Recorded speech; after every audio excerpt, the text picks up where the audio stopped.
Shalom Bapak Ibu yang dikasihi di dalam Tuhan Yesus. Jumpa kembali dengan saya di dalam Renungan Malam. Pada malam hari ini kita akan mengupas dari Mazmur nomornya yang ke-27. Saya akan membacakannya di bawah perikop aman dalam perlindungan Allah dari Daud. Tuhan adalah terangku dan keselamatanku. Kepada siapakah aku harus takut? Tuhan adalah benteng hidupku. Terhadap siapakah aku harus gemetar? Ketika penjahat-penjahat menyerang aku untuk memakan dagingku, yakni semua lawanku dan musuhku, mereka sendirilah yang tergelincir dan jatuh. Sekalipun tentara berkemah mengepung aku, tidak takut hatiku.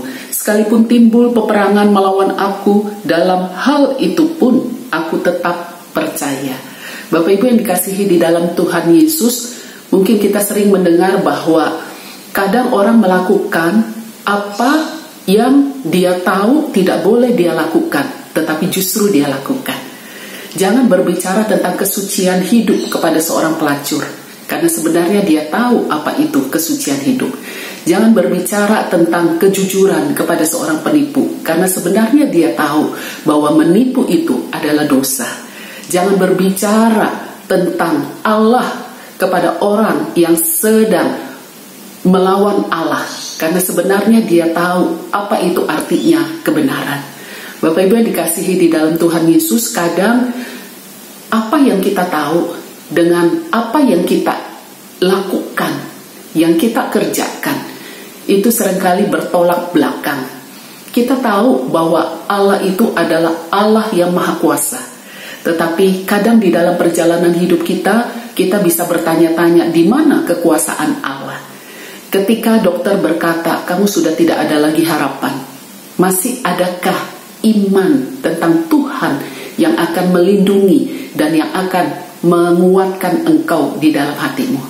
Ketika di dalam perjalanan hidupmu, pekerjaanmu, ekonomimu menurun drastis, bahkan engkau kehilangan pekerjaan, masihkah engkau masih memiliki pengharapan di dalam Tuhan? Ketika rumah tanggamu porak-poranda, apakah imanmu masih tetap setia kepada Tuhan? Daud adalah salah satu tokoh yang menjadi contoh teladan di dalam kehidupan kita. Mengapa contoh teladan? Karena apa yang dia imani, apa yang dia ketahui tentang Tuhan, itu menjadi kekuatan dan keberanian bagi dia untuk dia bukan cuma bertahan di dalam kehidupan yang begitu sulit baginya, tetapi justru membuat dia berani maju melangkah. Sekalipun tentara berkemah, tidak takut hatiku.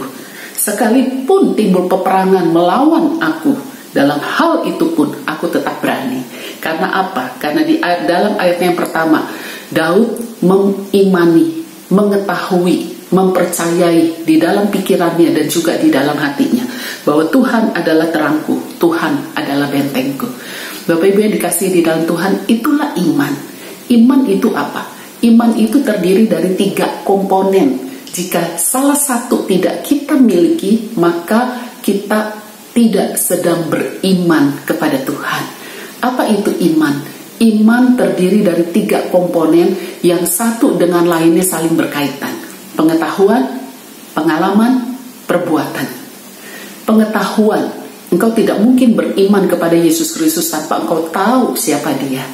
Pengalaman, engkau tidak percaya kepada Yesus Kristus karena kata orang atau kata orang tua, tetapi engkau percaya kepada Yesus Kristus karena engkau mengalami sendiri siapa itu Yesus Kristus, kuasanya, urapannya, kehadirannya, kebangkitannya, kematiannya.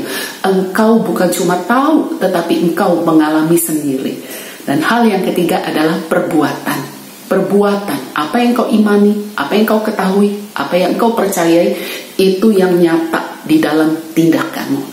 Daud berani menghadapi setiap tantangan hidup. Daud berani menghadapi setiap pergumulannya. Daud tidak menjadi cepat putus asa ketika dia mengalami kesulitan-kesulitan di dalam pergumulan hidupnya. Karena dia tahu bahwa Allah yang disembahnya adalah Allah yang Maha Kuasa, Allah yang akan melindungi dia. Itu sebabnya di dalam ayat yang keempat dia berkata, satu hal telah kuminta kepada Tuhan, itulah yang kuingini, diam di rumah Tuhan seumur hidupku, menyaksikan kemurahan Tuhan dan menikmati baiknya. Semakin kau mengalami Tuhan, semakin engkau tahu siapa yang engkau percaya.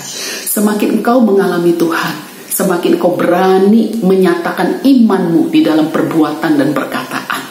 Dan semakin engkau melakukan setiap firman, semakin engkau taat, engkau setia kepada firman, maka engkau akan semakin terbuka lebar untuk bisa mengalami Tuhan yang tidak kelihatan. Dan engkau akan bertambah pengetahuanmu, hikmatmu, bijaksanamu di dalam Tuhan yang engkau imani. Inilah yang diyakini oleh Daud. Itu sebabnya di dalam ayatnya yang terakhir, Daud berkata, nantikanlah Tuhan, kuatkanlah dan teguhkanlah hatimu. Ya, nantikanlah Tuhan. Bapak Ibu yang dikasihi di dalam Tuhan Yesus, di dalam minggu-minggu Advent ini, mari kita mengintrospeksi, melihat kembali akan keadaan imanmu. Keadaan imanmu di tahun 2020 ini. Apakah imanmu bertumbuh? Apakah imanmu sedang stagnan? Dari awal tahun sampai penghujung tahun ini tetap seperti itu. Apalagi di tengah-tengah krisis pada tahun 2020 ini, yang saya yakin banyak di antara kita yang percaya bahwa tahun 2020 adalah tahun yang cukup berat di dalam perjalanan hidup kita. Mungkin ada di antara saudara-saudari yang memiliki masalah di dalam keluarga, di dalam rumah tangga, yang mungkin memiliki masalah di dalam hal kesehatan dirimu, orang yang engkau kasihi, anggota keluargamu. Mungkin ada di antara Bapak Ibu sekalian yang mungkin kehilangan pekerjaan, kesulitan ekonomi hari lepas hari. Tetapi mari kita melihat iman kita. Apakah yang selama ini kita ketahui tentang Yesus Kristus? Apakah selama ini pengetahuan kita tentang Tuhan, khotbah-khotbah tentang Tuhan, itu sungguh-sungguh mempengaruhi sikap hati kita, mempengaruhi cara berpikir kita, mempengaruhi karakter kita, mempengaruhi emosi kita, sehingga kita mengalami Tuhan sendiri di dalam perjalanan hidup kita. Semakin engkau memiliki banyak pergumulan, semakin engkau melihat keajaiban-keajaiban Tuhan yang Tuhan nyatakan. Natal tahun ini temanya Miracle of Christmas, keajaiban Natal. Di tahun 2020 yang mungkin sulit bagi setiap kita, masihkah engkau mengalami keajaiban Natal, keajaiban Tuhan yang engkau imani? Dan masih adakah keberanian di dalam hatimu untuk engkau tetap berjanji di dalam dirimu, aku akan tetap setia, aku akan tetap taat, aku akan tetap melakukan perbuatan-perbuatan yang sesuai dengan kebenaran firman. Sekalipun aku terjepit, sekalipun aku terpepet, aku tidak akan meninggalkan Tuhan dan melakukan perbuatan-perbuatan yang mendukakan hati Allah. Itulah iman, Bapak Ibu. Iman. Engkau memiliki pengetahuan, engkau memiliki pengalaman, engkau bertekad dengan berani melakukan perbuatan-perbuatan yang ajaib di dalam Kristus. Amin.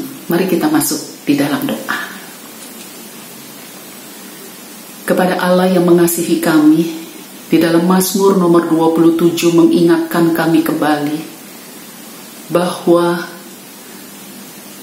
mengimani Tuhan bukan hanya sekedar satu pengetahuan bahwa Tuhan itu ada, Tuhan itu kasih, Tuhan itu maha kuat, maha melindungi. Tetapi perbuatan-perbuatan kami, hati kami seolah-olah seperti orang yang tidak bertuhan.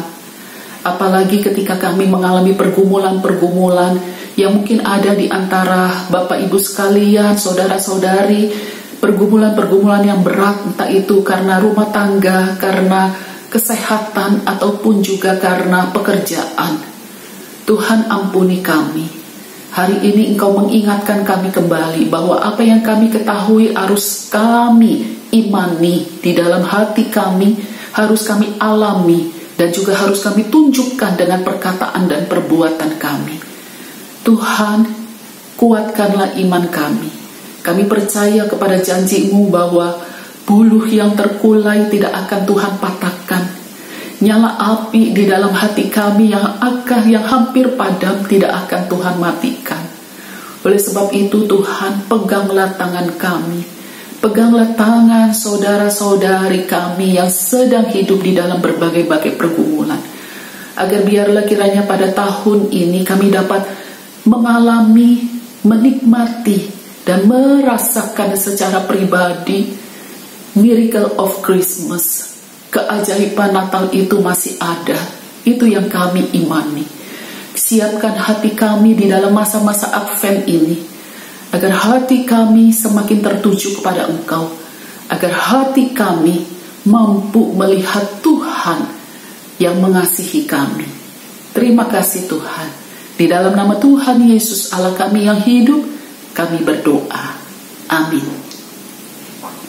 Selamat malam Bapak Ibu sekalian. Mari kita terus di masa-masa Advent ini mempersiapkan hati kita, mengarahkan iman kita semakin tertuju kepada Yesus Kristus. Amin.